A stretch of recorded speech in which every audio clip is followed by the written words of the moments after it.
going to try not to swear tonight, so sorry. It's going to be really fucking hard.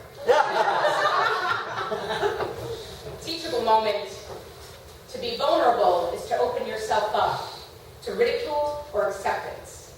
And tonight I'm going to be vulnerable with all of you and tell you the story of how a high school teacher saved my life. It was the first semester of my senior year of high school, and I was taking the final health class I needed to graduate. And our teacher had invited this teacher from a rival high school to talk to us about suicide. He was a tall and silver-haired fellow, and he started his presentation by telling us about this wonderful, wild love affair that he had with this woman who would become his wife. We're talking late-night phone calls, long-distance driving over the weekends, which led to a proposal over the phone. He then tells us to never propose to your girlfriend over the phone. And I find this to be sound advice. He then tells us about her emotional struggles. As a child, she was abused physically, emotionally, and sexually. And it manifested in really terrible ways. And despite having a child who loved her, and despite having a tall, silver-haired husband who loved her, she took her life. And the room was silent as he played a video montage of his family. My head was spinning, because I have a secret. From the age of 4 to the age of 9, my father's brother-in-law had his hands down my pants any chance he could get. And this manifested in me and my mental health in really pretty profound ways as well. I started wetting the bed at age 4. I was soon joined by my new friends' depression and anxiety. And food became my best friend of all. Food helped me build a wall of fatty armor around myself to ward off dirty old men. Teachable moment. 1 in 5 girls and 1 in 20 boys will be sexually molested, and 3 out of 4 of those children will be molested by someone that they know well. I made a promise to myself at the end of that class with that tall, silver-haired teacher. I promised myself that if I ever thought about killing myself, that I would seek help. Growing up was hard for my family. I was prone to emotional outbursts. And I unfortunately started hearing things like, "Stop being so dramatic, Elizabeth. I don't know why you do this. Stop eating so much. Do you want to be a 2-ton Tony?" And my all-time personal favorite was, "You would be so pretty if you would just lose weight." There's a boy that I date my senior year of high school, and he's tall, and he's handsome, and he has sparkly brown eyes, and he's really smart, and one day he wants to be a teacher. And ironically, or coincidentally, however you choose to see it, he went to the same school that tall, silver-haired teacher taught at. And I was really excited to tell him about my class. So the next time we got together for a date night, I say, "Hey, I met this teacher from your school," and he knew exactly what I was talking about. And I chickened out on telling him why this was such a profound thing for me. Because anxiety and I agree that we're falling in love with this boy, and we don't want him to think we're a freak. Teachable moment. Transition is to change from one state of being into another. And usually I don't transition well. My anxiety eats away at me. But for some reason, the end of my senior year of high school is amazing. I am so happy because I'm going to take a gap year and I'm going to go on tour with the musical humanities group Up With People. Can't stay 2,000 things.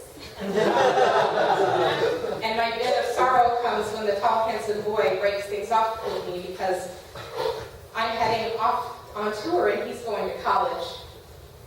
I never understood why he wanted to see me anyway because I'm not a pretty girl. My tour goes off with a bang.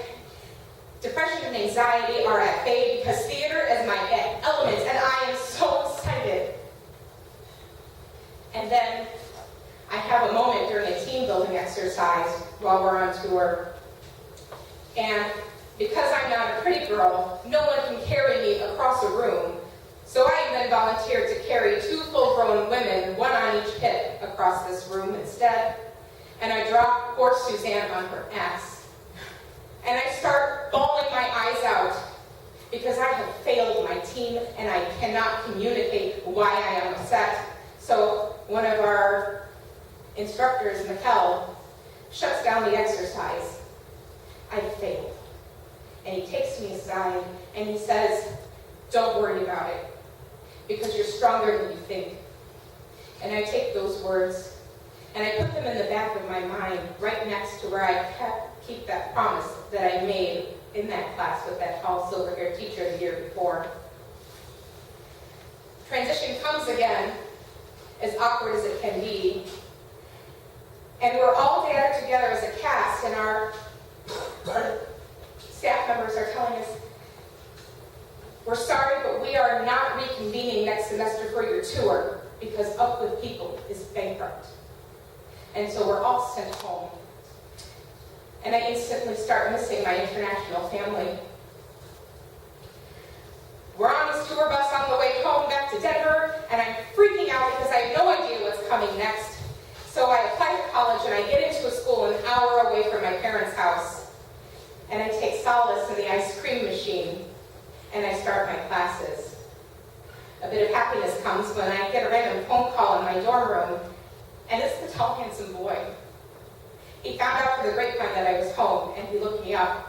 And we start dating again, but it's short-lived, because he is the subject of one of my emotional outbursts because of a miscommunication, and he breaks things off with me. And I don't date for 2 years after that. Teachable moment. Promiscuity is the act of being promiscuous. And 2 years later, I find myself with no one to date. It doesn't surprise me because I'm not a pretty girl, but I find plenty of people who are willing to sleep with me. As a matter of fact, I lose my virginity to a one-night stand I met on AOL Instant Messenger. Don't lose your virginity to a one-night stand on Instant Messenger. The fourth man I go to bed with is in my program, and he's a really nice guy. And I think, I want to date this guy. He's pretty awesome.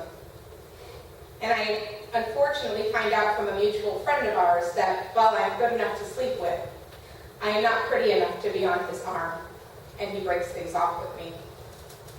The last man I see in college is a friend, and he and I agree on a friends with benefits relationship because, let's face it, real relationships are bullshit. The rules are he has to be taller than me, and he takes off his shoes just to be sure.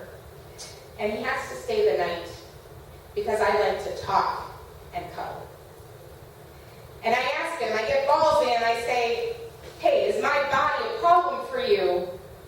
And he tells me no. And for the first time in my life, I get a taste of what pretty feels like. My last 2 years of college are rough. Depression and anxiety don't allow me to thrive in my classes the way I need to, and my professors are no help. They just see it as a lack of interest in the program and laziness. And halfway through my senior year of college, I realized that my theater major might just have been a major mistake. A $50,000 mistake, to be exact. I plowed through the rest of the year, and transition is upon me again as I decide to start over, going from Denverland to Chicagoland.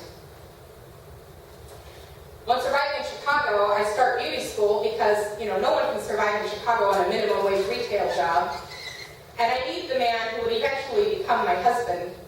And he loves me the way that tall, silver-haired teacher loves his wife. He puts up with my emotional outbursts. He takes them like a champ. And after 4.5 years of me working 2 to 3 jobs to help him get through school, and after 4.5 years, he stands there in our hallway as I am standing in the bathroom putting on my makeup, and he asks me to marry him. Do not propose marriage to your while he is standing in the bathroom. That is good advice. But I say yes anyway because I love him. And we realized quickly that with 2 art degrees, we can barely afford the minimum. And with 2 children, With me bearing 2 children, we realized quickly that we are being outpriced in Chicago because not only do we have high rent, but we have to pay for our own health insurance out of our pocket, and we are barely able to make it. We decided to try moving to a smaller community, and we can afford a house. How awesome is that? And we can give our children a better life than just paycheck to paycheck. And the house we try and buy, we find needs more work than we can afford to put into it. And the deal falls through, our lease is up, and we have nowhere to go until our dearest friend, who is really more like family, opens her home to us. And she has the biggest heart of anyone I know, but don't let her know that I said that, because she'd kill me if she knew that I was trying to ruin her reputation as a badass. Depression sinks in. At this point, after 13 years, I realized that my job as a hairdresser does not fulfill my soul, and it does not fill my pocketbook. My body hurts, I'm almost 300 pounds, and I'm exhausted. And despite having a husband who loves me the way that tall silver-haired teacher loved his wife, and despite the fact that I have children who celebrate me every time I walk in that door, depression tells me that it's time. Teachable moment. Suicide is the act of killing yourself. Pretty simple. So after 2 weeks of steady planning, and after a really long day at work, filled with anxiety and anger, I sat in my little white hatchback car, and I thought to myself, you know, depression, you're right. Lincoln Avenue is pretty quiet around 9:30 at night. This is going to be easy. And depression says, okay, it's time to go. And I sit there and I break down. And before I can turn on the ignition, before I can pull up onto the black paved street of Lincoln Avenue, before I can gun my little white hatchback to over 100 miles an hour, and before I can run it into the lamppost down the street, I remember that promise I made myself 17 years earlier in that class with that tall, silver-haired teacher. And I remember that I am stronger than I think I am. And I turn on the ignition, and instead I go home. And I talk to my husband. I confide in my closest friends and confidants. And today I'm sharing my stories with all of you, because now I have nothing to hide. And depression and anxiety do not come around as often, and food and I have a much healthier relationship, and as a result, I am down 54 pounds. Woo! Woo! Teachable moment. Matter is substance. We are made of matter. Matter is also to be of importance. And thanks to the vulnerability of that tall, silver-haired teacher from Cherry Creek High School in Inglewood, Colorado, I not only realize that I am made of matter, but also that I matter. And you all matter too.